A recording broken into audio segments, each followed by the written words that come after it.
अस्सलामु अलैकुम आज बनावो अस ٲلوٕ सिन तो अत त्रो अस मीट अत वनान मेथि ٲلوٕ तो यथ सत बनावो अस पराठ तो खेमो सुबह चाय सत मजेदार तो बे सहल बनावन पक्यो करो शुरू बह गोस पन्ने वाड़ मज तो अत कड़म ٲلوٕ चमनस क्या ٲلوٕ येमे वरी ٲلوٕ तो थयम गो जलित पत साफ कर तो पत् थो मे नुक नुक कर तो गैसस पे थो मे यह लकुट प्रेशर कुकर बाना अत मज त्रो मे आब तो अथ मज त्रे मे ٲلوٕ तो ये स्टीम दिन ये प्राड़ो यूत काल ये 2-4-5 सीटी नेरन तो यीत कालस तैयार गीत कालस त्रो मे कड़ाई मज तिल क्रोंड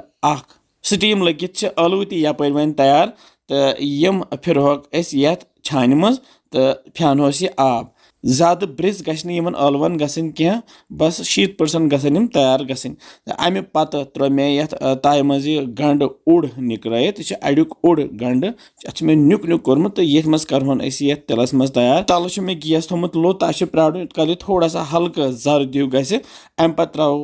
उड़ चमचे दानवल ब्योल जिर चमचे उड़ तो आसर ब्योल उड़ चमचे तो अम पे त्रे मे ٲلوٕ तथ उड़ तो दिमो यमन ٲلوَن ये मसाला सती तलिन यूत काल हल्का जर्द हूँ गस तो अमे पत यह तैयार गसित त्रो ये बे थोड़ा सा पाउडर मसाला बह त्रा ये ओड चमचे मर्चमांगन पाउडर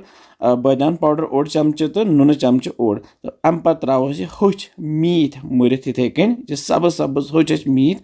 तो रलाओ ये ٲلوٕ सती तल गैस लोत आब त्रो न टोटल कहीं तिज यह वन तैयार तो तैयार गसित फिरो वन ये बानस मज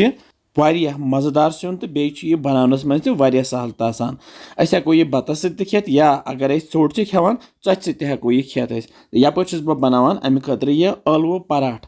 बस यह अकि पराठ बनावान यपर पेड़ तन यपर ओट त मंडित यपर मसाल ٲلوٕ मसाल तैयार कर पराठ बनावान तुम बनइव सुबह सुबह तो खानवुक सारी बिहु रबस हवाल।